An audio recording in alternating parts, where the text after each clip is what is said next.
we really just focused on what we were doing. The 24 group was just laser focused on finishing it out and not losing any more positions. And I think that one thing that we do all year long, this is something that you build on year after year after year of as an organization with your teammates as well as with your OEM and Chevy. It's having these conversations about how do we work together? How do we not work against one another? How do we share information? And what do we do about being aware of one another on the racetrack, no matter what race it is all year long, but especially when you get in the playoffs. That's your job as a driver, and as a team, as a crew chief, is to be aware of what's on the line and who's in the championship hunt, who's you know got a shot to transfer through if they win, who is tight on points. And so I think that that's what you saw really play out yesterday um, was individuals out there on the track racing as hard as they could, but also racing in advance and racing to make sure you're aware of what others are doing and what they have on the line. So that means that you don't go and wreck somebody or turn somebody. You just give them a little bit more room and leniency, and I feel like that's what I saw play out from a Chevy side of things. Following up on that a little bit, it seems like over the last, I don't know, 10, 15 years or so, um, the manufacturers have really become tighter aligned in the sense that you're a Chevy guy or you're Ford or Toyota or whatnot, and that's dictating a lot of things on the racetrack. We see it on super speedways all of the time. Maybe we even saw it yesterday at Martinsville. Is that a good or bad thing for the sport? And is there any way to kind of get that and move that away from that a little bit, kind of how it used to be maybe 20 years ago, where it was more of a team thing and not just a big overall manufacturer, within that manufacturer, if that makes sense? Yeah, I mean, everything's gotten so much closer and tighter. I mean, look how little spread there is in lap times between cars. So many competitive drivers and teams out there on the racetrack, and so you're just looking for inches. You're looking for thousandths of an inch and thousandths of a second in everything from pit stops to lap times, and so that's just getting spread out. We do that internally as a team as we prepare our drivers and our teams and our race cars to go to a racetrack. We're just looking at all the fine details, and I think that's what the OEMs are doing too. I mean, they're a huge part of what we do. They're that technical aspect of what they do to help us go out and perform at a high level, as well as all the Chevy teams to be there and support that. And of course, in return, we want to make sure that we secure wins and championships for our OEM. So I think it's really just everybody pushing and finding, all the areas of how you can be as competitive as possible week in and week out and try to get to this championship four and win a championship. But I don't think that it's outside the lines, I guess, if you want to put it that Sure. way. Hey Jeff, I want to go back to last night and the delay from the end of the race to when the ruling came down. Just what were kind of the emotions like during that delay, knowing it's kind of out of your control at that point? And then what were you telling William during that I think it was 27-minute in between?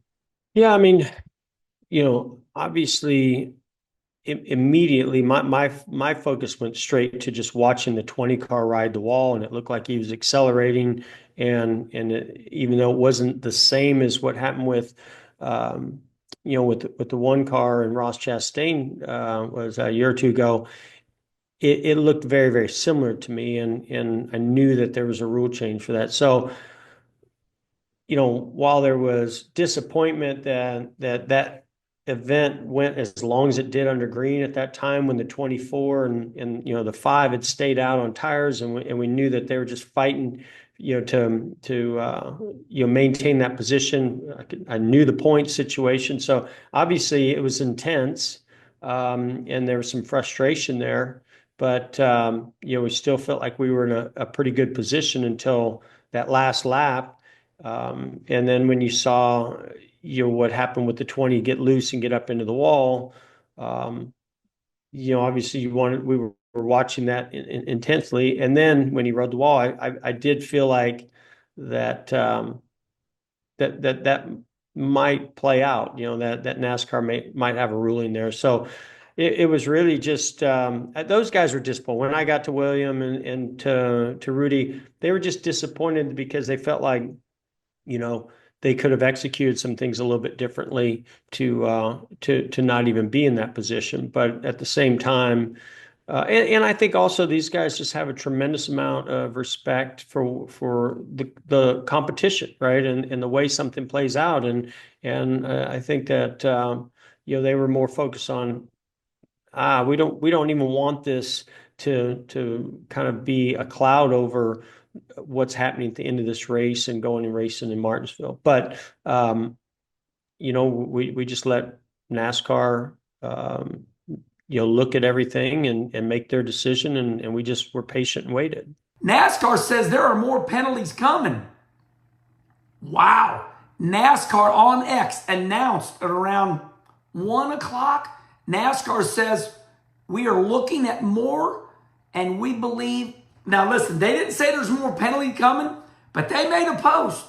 So NASCAR basically says, now I'm phrasing this, NASCAR didn't say it like this, but basically there's more penalties coming. So I'm going to take a shot at this. I'm going to say, this is my opinion. NASCAR is in the studios now. They have their own TV building down there. It's across from the Concord Regional Airport, right where I used to live for 27 years. I know right where it's all taking place. The new NASCAR building, they have all the digital cameras, all the sound. They own it. So they're going to be able to break it down. What they're going to figure out is, number one, I think here's what's going to happen. Now, listen, don't get mad at me. Stop. We're having fun here. All right, I think they're going to penalize Team Trackhouse and Ross Chastain. Yes? No? Because, Ross got the team owners right at the last minute. He was going to pass Austin Dillon and William Byron on the outside, and all of a sudden, so I think my prediction is Team Trackhouse and Ross Chastain are going to receive penalties. I also believe the exact same thing is going to happen to Richard Childress, RCR, and Austin Dillon.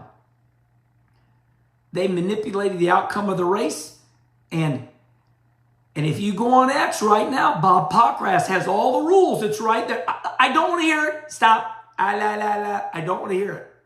There are rules out there. We've talked about this. NASCAR's got clear rules out there. If they catch you on the radio and there's proof that you messed in, if you manipulated racing, they're going to do something about it. So don't say you don't like it. I get it. None of us like it. But what's the rules? So if NASCAR does get consistent with the rules, like did Seabell ride the wall? Well, hell yeah, he rode the wall. As they say, Ray Charles can see that. But that's that. Okay.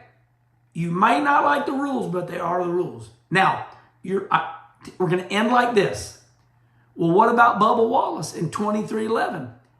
I believe that if NASCAR feels like Bubba Wallace pulled over and they got it on radio and they know it, then they're going to penalize him too. Now, I'm going to end like this. We just got done with Denny Hamlin on actions detrimental. Go look at it. It is a little short that Dirty Mo Media put out. Denny Hamlin said, I want to put one thing to rest right now. Toyota has never, ever given us team orders. Not even at Daytona or Talladega. I'm having a little fun now. That's like, hey, Denny, I got some oceanfront property in Arizona. Okay, Denny watches all this. I love you, brother. But I believe Denny. I believe him. But I had to crack a joke at that. Okay, everybody, that's the news.